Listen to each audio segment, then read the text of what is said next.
દિવસે નમાઝની વખતે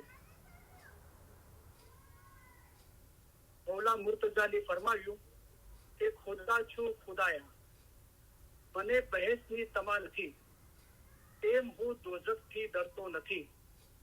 જે દુઃખ દેવું હોય તે મને દે, મારાથી સારાઈ કરે તેમ ન બને. હું તારો આશક છું, હકીકત એ છે. તો આ ઓરિજિનલ ફરમાન મુબારક છે. પછી મોલાએ આ ફરમાનના અંદર નીચે ફરમાન મુબારક ફરમાવ્યું. એ કલામુદ્દીન ભાગ પહેલામાં 160 ફરમાન મુબારકમાં નથી અને રૂહાની રોશનીમાં પણ નથી. મોલાએ ફરમાવ્યું, જયારે આવું ફરમાન મોલાએ ફરમાવ્યું પછી મોલાએ ફરમાવ્યું, તમે મારા ફરમાન સાંભળો છો, તમે એમ નહીં સમજતા કે સાહેબ દીવાના છે.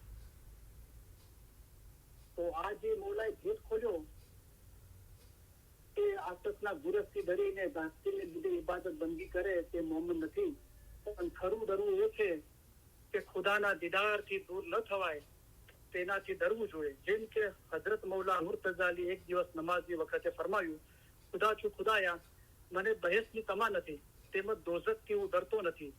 જે દુઃખ મને દેવું હોય તે દે, એવું ના બને કે તું મારાથી સારાઈ કરે.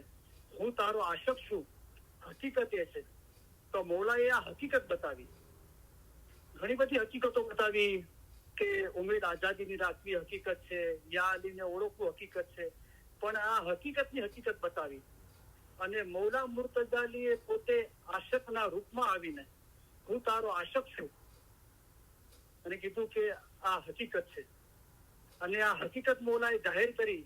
તો મૌલાએ ફરમાયું કે હે જમાતો, તમે મારા ફરમાન સાંભળો છો, તમને થતું હશે કે સાહેબ દીવાનો થઈ ગયો છે. તો આ બાબતો આપણે જયારે સાંભળી નથી અથવા સાંભળી છે તો એના પર વિચાર કર્યો નથી. તો હવે આપણે સ્પષ્ટ સાંભળી લીધું છે, તો હવે આપણને સવાલ ના રહેવો જોઈએ. બહુ પ્યારથી, મોહબ્બતથી, ખુલ્લા દિલથી આપણે ઇલમ સાંભળીએ. તો પહેલા તો આપણે સમજીએ કે આ બાબત છે શું. તો પહેલા તો આતશના ગુરસથી ડરીને દાસ્તીને લીધે ઇબાદત બંદી નથી કરવાની. અગર કોઈ એમ કરે છે તો એ મોમ નથી. પણ ખરું ડરવું શું છે કે ખુદાના દીદારથી દૂર ન થવાય તેનાથી ડરવું જોઈએ. તો મેં આ બાબતનો ઘણી વખતે ખુલાસો કર્યો છે મૌલાની મહેરબાનીથી. દાખલા તરીકે મારા ઘરથી 59 ફ્રીવે છે એ 5 માઇલ છે. હું ડ્રાઈવ કરીને 59 ફ્રીવે તરફ જાઉં છું. 5 માઇલ છે, મેં 1 માઇલ ક્રોસ કર્યો તો હવે 4 માઇલ બાકી રહ્યું. બીજો 1 માઇલ ક્રોસ કર્યો તો 3 માઇલ બાકી રહ્યું. તો એનાથી દૂર નથી થઈ રહ્યો, એનાથી નજીક થઈ રહ્યો છું. તો એ મંજિલથી દૂર ના થવાય. બીજું, દીદારથી દૂર ન થવાય. એટલે દીદારમાં છે, હવે દીદારથી બહાર ના થઈ જાય. તો એ સમજાવવા માટે મૌલાએ શું ફરમાયું કે ખુદા છું ખુદાયા. તો આ એક સમજ છે, ખુદા તો એક જ છે, પણ કેમ આશક એમ બોલે છે. અને મૌલા મુર્તઝાલી આશકનું રૂપ લઈને એમ ફરમાયું ખુદા છું ખુદાયા. જે પીર સમદ સાહેબે જ્ઞાનની અંદર ફરમાયું કે સમજ દરિયા દરિયા શોધે. પોતે દરિયાને શોધી રહ્યા છે, પણ પોતે દરિયો સમજીને શોધી રહ્યા છે. એ જ બાબત મૌલાએ ફરમાયું કે હું કહું છું જે કાંઈ છે તે રૂહત છે, હું કહું છું જે કાંઈ છે તે યા આલી છે. મોહમ્મદ અને મુર્શિદ ક્યારે પણ જુદા નથી, તેઓ હંમેશા એક જ છે. આવી રીતે દિલ મજબૂત રાખી એક દિલ થવું જોઈએ. તો પહેલા ઇલમ પર ઈમાન લાવીએ અને એ સમજ દિલના અંદર ગ્રહણ કરીએ, તો પછી એ સમજ, એ ઈમાન, એ ઇશ્ક રોશન થઈ જાય છે. કેવી રીતે થાય છે કે કલામ ખુદા કા યાદ કરો, નિત પડો. યાદ કરો પછી એને નિત હંમેશા પડો, એના પર મનન ચિંતન કરો. તો જો તુમ દિલ વસે રબ કા ને, તો મૌલાનો રૂહાની ઇશ્ક તમારા દિલના અંદર વસી જશે. તો શું થશે કે હવે તમે અમારા માટે ઈશ્ક રાખો છો અને અમે તમારા માટે ઈશ્ક રાખીએ છીએ. ત્યારે હવે તમારામાં અને અમારામાં કાંઈ જુદાઈ નથી. તો જે સમજ છે, ખુદા તો એક જ છે, પણ આ એક સમજ છે, આશકની જબાન છે. તો ખુદા છું ખુદાયા, મને બહેસની તમા નથી, એમાં દોઝખથી હું ડરતો નથી. તો કોઈને બહેસની તમા છે અને દોઝખનો ડર છે, તો એ આશક નથી. અને આ સમજ છે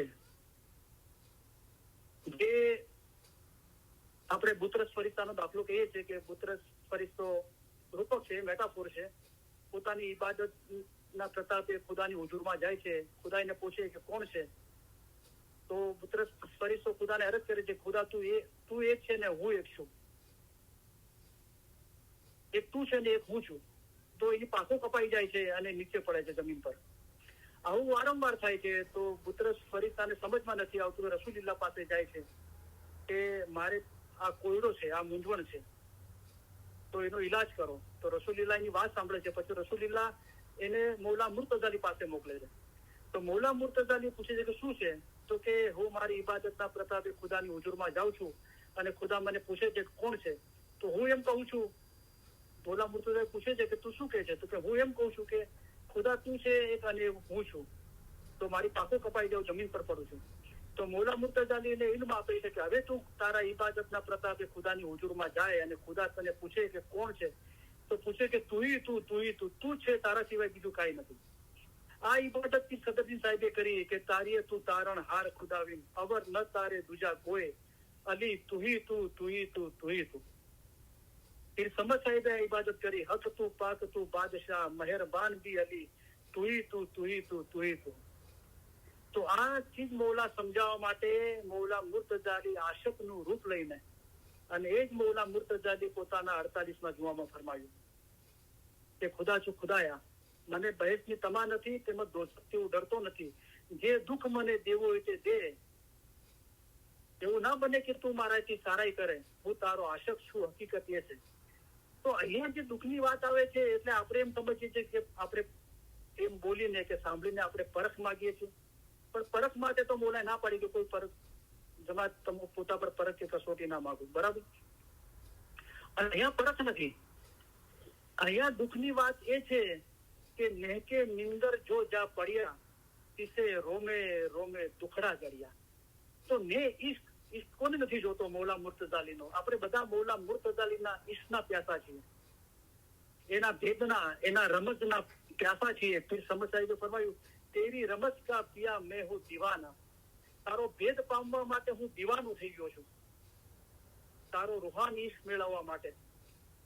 તો એ મોહબ્બતના અંદર, એ ઈશ્કના અંદર એ હાલત થાય છે. શું થાય છે કે નેહકે, ને એટલે ઈશ્ક અને મિંદર એ ઘર, એ ઈશ્કના ઘરના અંદર જે પ્રવેશ કરે છે એની હાલત શું થાય છે? તો કે નેહકે મિંદર જો જા પડ્યા, તિસે રોમે રોમે દુખડા જડ્યા, એના રોમ રોમમાં દુઃખ પેદા થયું. એ આશક એ દુઃખ માંગે છે જે દુઃખ મને દેવું હોય તે દે. એવું ના બને કે તું મારાથી સારાઈ કરે. એટલે કે ઈશ્ક સિવાય કાંઈ નથી જોતું, ઈશ્ક જ જોવે છે. અને ઈશ્કને એટલી બુલંદી પર લઈ જવો છે કે જો ઈશ્ક બરાબર હોય તો ઈમાન રૂહ સાથે એક થઈ જાય છે. નેહકે નિંદર જો જા પડ્યા, તિસે રોમે રોમે દુખડા જડ્યા, तन मन धन पिया का जाने, आपस माहे पिया देख पिटाने, पिया की प्रीत जिस मन भावे, सो सब जावे अगन जलावे, और सो सारू सुख सु सोवे, प्रेमो मा तो तप तप रोवे, और सब हंसा बाजी बुझे, वीर वैरागी को सब कुछ सूझे, रे तू ही मारा साचा साया, पियू जी तू ही. તો આ બધી મોહબ્બતની વાતો છે. મોહબ્બતના અંદર જે દર્દ પેદા થાય છે, જે મંસૂરનો દાખલો આપીને મૌલા ફરમાવ્યું કે તમે તમારું ઈમાન મંસૂર જેવું રાખો. જો મંસૂરને સૂળી પર ચડાવવામાં આવ્યો તો કેટલાક હજાર વર્ષો થઈ ગયા, તેમાં કેટલાક વર્ષો તે મકસૂદને પહોંચ્યા. હઝરત ઈસા, હઝરત રસૂલ સલ્લલ્લાહુ અલૈહિ વસલ્લમ, મંસૂર પીર શમ્સ અને દુનિયાના બીજા થોડા માણસો પહોંચ્યા છે. તો મંસૂર અસલ મકાને પહોંચ્યો એનો મતલબ નથી કે જેટલા બી અસલ મકાને પહોંચે બધાને જાહેરના અંદર સૂળી ચડાવવામાં આવશે, એમ નથી. તો શું બાબત છે કે તમે તમારું ઈમાન મંસૂર જેવું રાખો. જો મંસૂરને સૂળી ઉપર ચડાવવામાં આવ્યો તો પહેલા જ્ઞાન છે, અને જ્ઞાનમાં ધ્યાન થાય છે ત્યારે રૂહાની ઈશ્ક આવે છે. તો એ સૂળી કઈ છે? તો જ્ઞાનના અંદર કીધું કે પ્રેમ પીડા હે સૂળ. મૌલાનો જે રૂહાની ઈશ્ક છે, પ્રેમ છે, એની જે પીડા છે, વેદના છે, એ સૂળી મિસાલ કીધી છે. જયારે મંસૂરને સૂળી પર ચડાવવામાં આવ્યો ત્યારે તેના શરીરમાંથી લોહી નીકળ્યું. એ સિવાય શરીરમાંથી લોહી નહીં નીકળે, એટલે કે બદનમાંથી રૂહ આઝાદ નહીં થાય. ત્યારે તેના શરીરમાંથી લોહી નીકળ્યું. એ લોહીમાંથી પણ અનલ હકનો અવાજ નીકળતો હતો. આખરે તેને સળગાવી દેવામાં આવ્યો. તમારો રૂહ એક નદીની મિસાલ છે, અમે એક દરિયો છીએ. તમારા રૂહનો આખરનો છોડો દરિયામાં, એટલે કે અમારા પોતામાં છે. તો હું તારો આશક છું, હકીકત એ છે. આ હકીકત મૌલાએ બતાવી આ ફરમાન. તો આનો ખુલાસો છે જે કલામ અને આ ફરમાન મુબારકનો. તો આપણે આ ચીજ પર બરાબર ધ્યાન આપીએ. અને આ જુઓ, મૌલાએ 48માં જુમામાં ફરમાવી કે દરેક પંજેબાઈઓ મિશનરી છે. 49માં જુમાના અંદર ડાયમંડ જુબલીના અંદર લેસબનના અંદર મૌલાએ ફરમાવી તમે બધા મારા દાઈ છો. જે હાજર હતા એમને બી કીધું અને જે જાહેરમાં નહોતા આવ્યા એમના માટે બી સંદેશો લઈ જવાનું કીધું કે તમે બધા મારા દાઈ છો. તો આપણું આ મિશન છે કે તમારામાંના દરેકને પોતાના મઝહબનું ઊંડું જ્ઞાન અને સાચી સમજ હોવી જોઈએ. અને આ જ્ઞાન તેમજ સમજ મેળવવા જો બીજાઓને સહાય કરે છે. બરાબર. તો આ મારું મિશન છે, આપણા બધાનું મિશન છે. અને આના અંદર જે બી સહાયરૂપ થાય છે તો એમના માટે મને બહુ ગર્વ છે. આઈ એમ પ્રાઉડ ઓફ ધેમ. અને આ તમે બધા you are all of my pride and inspiration. And I am very much blessed and fortunate having all of you in my life. Thank you for coming in my life. તો બધા જે આ કાર્ય કરી રહ્યા એમના માટે હું ગર્વ અનુભવું છું. મૌલા પોતે જ ગર્વ અનુભવી રહ્યો છે. કારણ કે આપણે આપણા મઝહબનું ઊંડું જ્ઞાન અને રૂહની સાચી સમજ હાંસલ કરવા માટે મહેનત કરી રહ્યા છે. અને આપણો પ્રયાસ નિખાલસ પ્રમાણિક છે આ જ્ઞાન તેમજ સમજ મેળવવા માટે, બીજાઓને સહાય થવા માટે. તો આપણે આ ચીજોનું ધ્યાન કરીએ. બરાબર. તો હવે આપણે મૌલાના ફરમાન મુબારક યાદી આપી અને દુઆ આપીને ઇલ્મ વિચારી પૂરી કરીએ. બીજા બી અમુક સવાલો છે તો ઇન્શાઅલ્લાહ નેક્સ્ટ ટાઈમે આપણે એની સમજણ હાસિલ કરવાની કોશિશ કરીશું. तुम हमें बहुत प्यारे लगते हो, आप तो हम हमारे अजीज समझते हैं. ये सब इश्क आपके ख्याल और मोहब्बत के लिए है. हम आपकी ओर से इश्क चाहते हैं, इसलिए आपको अच्छा रास्ता दिखाते हैं. जिस तरह माँ बाप अपने बच्चों का हाथ पकड़कर चलाते हैं, इसी तरह हम आपको चलाते हैं. देखो इतना बड़ा समंदर है, उसमें पहाड़ और बड़े बड़े जानवर हैं. इन तमाम से गुजर कर हम यहाँ आए हैं. वो किसी और चीज के लिए नहीं, बल्कि खास हमारे मोमिन के लिए आए हैं. हम यहाँ पर आए हैं वो आपके जीव के छुटकारे के लिए आए हैं. हम तुम्हारे सारे काम करने के लिए आए हैं. हम आपको आसान रास्ते से पार उतारने के लिए आए हैं. हम आपके लिए आसान मजहब लेकर आए हैं. इल्म से पहाड़ जैसी मुश्किल बातें आसान की जाती हैं. हमारा दिल चाहता है कि हम हमेशा तुम्हारे पास रहे. जाहिर की जुदाई बहुत सख्त है, लेकिन अल्हम्दुलिल्लाह बातुन में हम और आप जुदा नहीं हैं. बातुन में हम हमेशा आपके पास है. हम और आप एक है. हमेशा हम और आप जुदा नहीं हैं. आप हमारे मुरीद, हमारी हकीकी औलाद की तरह हो. मुरीद और मुर्शिद के दरमियान कोई भी जुदाई नहीं है. मोमिन और मुर्शिद कभी भी जुदा नहीं है, वो हमेशा एक ही है. इस तरह दिल हमेशा मजबूत करके एक दिल रखना चाहिए. आप हमारा इश्क रखते हो और हम आपका इश्क रखते हैं, इसलिए अब आप में और हम में कोई जुदाई नहीं है. हम हमारे दिल से तुम्हें दुआ करते हैं कि खुदाया इनके दिलों में ऐसी ताकत बख्श के आजाद हो, हकीकती हो, खराबी से दूर भागे, सही रास्ता इख्तियार करे और सीधे रास्ते पर चले. खुदाया इन्हें हकीकती आखिर बख्श. ये दुआ तमाम दुआओं से बढ़कर. इंशाअल्लाह हमारे फरमान हमेशा दिल में रखना, भूल मत जाना. ऐसा न हो कि जब तक हम जाहिरी में यहाँ हाजिर है तब तक हमारे फरमान पढ़ो और फिर ना पढ़ो. ऐसा नहीं होना चाहिए. जिस तरह गिनान पढ़ते हो इसी तरह हमारे फरमान पढ़ना. जिस तरह गिनान की मायना निकालते हो इसी तरह हमारे फरमान की भी मायना निकालना. हमारे फरमान ही गिनान है. गिनान में, हदीस में, कुरान में है. हम उससे 100 गुना ज्यादा तुम्हें फरमान के जरिए समझाते हैं. अभी जो फरमान फरमाए जाते हैं जिसमें तुम्हारा जीव का छुटकारा हो वो पढ़ो. हमारे मोमिन के लिए एक फरमान ही काफी है. हमारे तशरीफ ले जाने के बाद ऐसा नहीं समझना कि साहिब तशरीफ ले जाएंगे. जिस तरह तुम इमाम को हाजिर समझते हो इसी तरह हाजिर समझना. हाजिर इमाम जाहिर में हमेशा हाजिर नहीं देखते, लेकिन उनको हाजिर समझना चाहिए. हम भी हमेशा तुम्हारे पास बैठे हैं। हम आप सभी को इस सलाह देना चाहते हैं कि आप हमारे करीब हैं और हमेशा आप हमारे दिल और ख्यालों में हो। हम दुनिया भर के इस्माइलियों की बुलंदी और तरक्की के लिए हमारी जिंदगी आपको वक्त की है और आपके सभी सुख और कामयाबी के लिए दुआ फरमाते हैं। खाना वदान, खाना वदान। हम दुआ फरमाते हैं कि आप सुखी हो, आप में ताकत हो, आप में इखलास हो, आपके दिलों में ईमानदारी और हलीमी हो और आप सभी में वो रूहानी सुकून हो जो आपको अपनी जिंदगी के दरमियान आपको हिदायत दे, चाहे आपके हालात कैसे भी हो। हम उम्मीद रखते हैं और दुआ फरमाते हैं कि आप हमेशा सुखी रहो, कामयाब हो और सबसे ज्यादा आपके दिल हमेशा नूर, ईमान, हलीमी और खुशी से भरे रहे। खाना वदान, खाना वदान। आज शाम को जब हम तशरीफ ले जाएंगे तब हम चाहेंगे कि आप दो बातें याद रखना।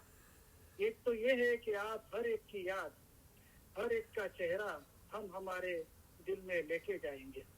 दूसरा ये कि आपका हमारे लिए प्यार कभी भी हो सके, उससे हमारी जमात के लिए हमारा जो प्यार है वो बहुत ही बुलंद है। और हम चाहते हैं कि आप ये याद रखो कि जब हम तशरीफ ले जाएंगे तब आप हर एक हमारे दिल में, हमारी दुआओं में, हमारे ख्यालों में होंगे। और आपको ये याद रहे कि इमाम आपको ज्यादा चाहते हैं, आप उनको चाह सको उससे बहुत ज्यादा चाहते हैं और ये इल्म में आपको मजबूत रहना चाहिए। खाना वदान, खाना वदान। हम आप सबको हमारे पुरजोश, पुरशक्कत, प्यार भरे दुआ आशीष फरमाते हैं। खाना वदान, बेहतरीन दुआ आशीष, खाना वदान। हाजिर तमाम इल्म मिल्लत के भाई बहने और दुनिया भर के तमाम इस्माइली भाई बहनों को अली सही अल्लाह मौला मुर्तजा अली सही खुदाविन आलमीन सुखी, सलामत और आबाद रखे।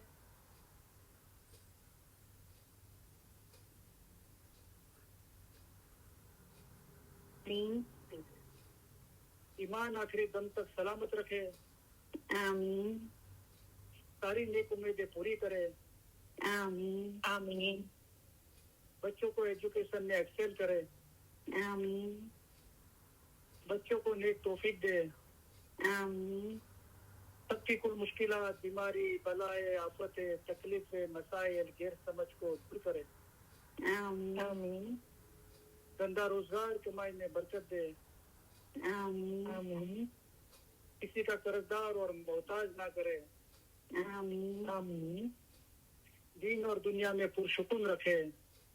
आमीन, आमीन, इल्म मजलिस के सभी भाई बहनों में और दुनिया भर के तमाम इस्माइली भाई बहनों में आपस में, फैमिली में, खानदानों में, जमात में सब सलाह, इखलास और मोहब्बत में इजाफा करे।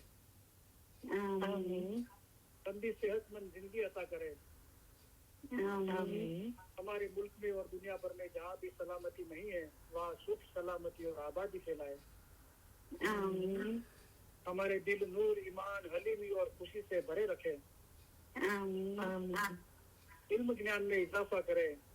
आमीन, आमीन, हकीकती सच्ची समझ देवे। आमीन, आमीन, बातुनी नूरानी दीदार नसीब करे। आमीन, आमीन, इसी जन्म में हमको मौला उनके नूर में एक कर दे। आमीन, हाजिर तमाम इल्म मिल्लत के भाई बहने और दुनिया भर के तमाम इस्माइली भाई बहनों के, फैमिली के, रूहानी मेंबरान के अली सही अल्लाह मौला मुर्तजा अली सही खुदाविन आलमीन कुल गुनाह माफ करे। आमीन, बातुनी नूरानी दीदार नसीब करे। आमीन, असल मुबारक में वासिल करे। आमीन। शुक्र अल्हम्दुलिल्लाह, थैंक यू वेरी मच। आप सबका तहे दिल बहुत बहुत शुक्रिया। याद इमरत मौला अली